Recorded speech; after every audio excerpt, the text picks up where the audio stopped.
operate a tropical bakery in Reading. We've been there for 26 years, south side. My parents opened it in '92. I am representing the 18th Water Improvement Association, because I live in the 18th Ward of Reading. So 2016, a group of local business people, most of them are from the Lancaster Avenue corridor, got together and talking at a table. How can we improve the look and the feel of the area? They contacted Leadership Berks and Simone Collins, and they did surveys of the businesses and how to improve the area. The Simone Collins study is number 47 in the list of studies. And if anybody needs access to it, you can just contact Sam Loft, that's in their contact information, and he can email it. So the 18th ward is that's Oak Brook, Millmont, Wyomissing Park, and the Lancaster Avenue corridor. So those are the areas that we're hoping to affect. Using the Simone Collins master plan recommendations, and the group has been trying to apply for grants and use them to revitalize the neighborhoods. Not just the look and the feel, but affecting connectivity with bike paths and footpaths and traffic. There is a residents committee in the works, and there's a business association also in the works. The residents committee, which is me, we've done a library kiosk program because there's no libraries in the 18th ward. That's ongoing right now. We have two of the first ones out. One is in Oak Brook, the other one's in Wyomissing Park area. We're doing community outreach with a program for the summer for kids. We got a grant. So we need the kids' input also, not just the adults, and how do we improve the neighborhood, in my opinion. That's my thing. The kids will be the ones living, after 20 years when we're done fixing the place, they'll be the ones living there, hopefully. So we got a grant to ask the kids how will they improve the neighborhood. And that's on the works with some outreach, and then there'll be an essay contest, a video essay contest, and the reward will be access to summer programs within the area. Schlegel Pool, the summer program, Berks Nature, Youth Volunteer Corps, so on. The business committee is getting together right now, so I don't know the details on that yet, but they're having a big meeting coming up soon, so we'll see where that goes.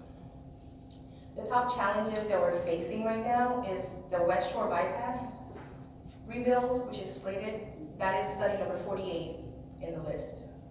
So according to that study, with the proposed changes, they'll affect the entrance to Schlegel Park and Route 10, and there'll be a lot of water mitigation that has to happen, and they will take part of Schlegel Park for that water mitigation.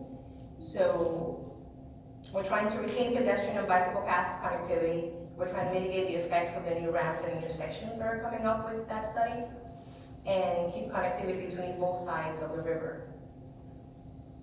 So those are the biggest ones that we're facing right now. And for me particularly, the Schlegel Park master plan needs to happen.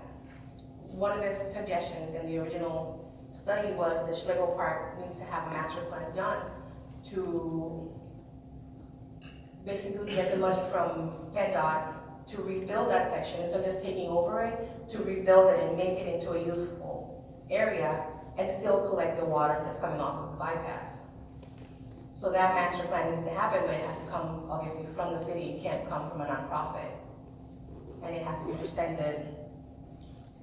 And then also working on the revitalization of the neighborhood. We're working on pedestrian paths before Hancock Boulevard gets repaved. We're working on changing the look, planting trees, bumping out curbs, making it easier for people to cross, because it's quite a wide boulevard, and it's a Catholic school right now, the high school's right there, and also Oak Brook. So there's a lot of crossing over. People from Reading Truck and Body, their parking is on one side of it, and the work is on the other, so every employee has to cross.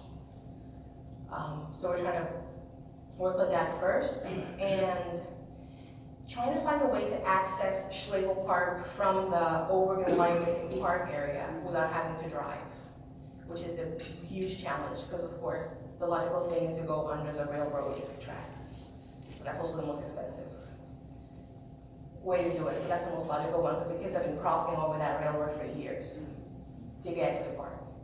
So if we can make it a way that they can cross it safely, then. Right now, if the 422 changes happen the way they're slated, they'll take over the entrance to Schlegel and the entrance to Route 10 for the new ramps, which means we have to find a way to get Schlegel Park a new entrance, a new gateway. So Carroll Street is the only logical street to do it in, so that has to also be taken into account, because you have to cross the kids from Millmont to Schlegel Park across Lancaster Avenue.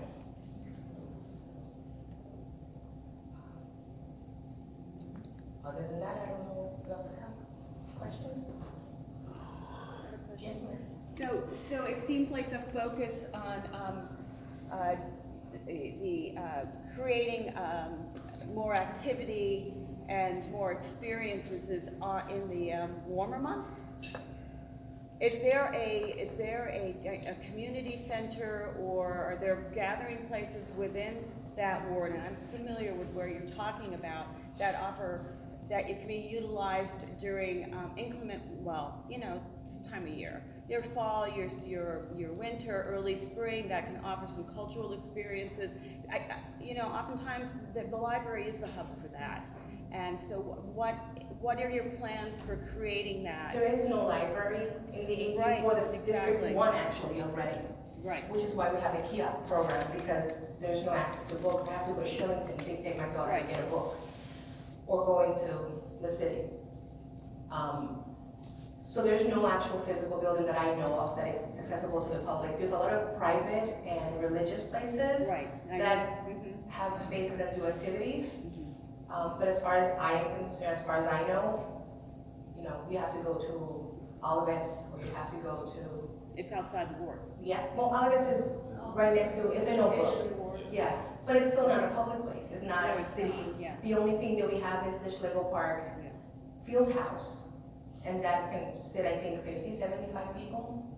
Haven't been in a while, and you have to rent it. Is it winterized? Do we know? There are other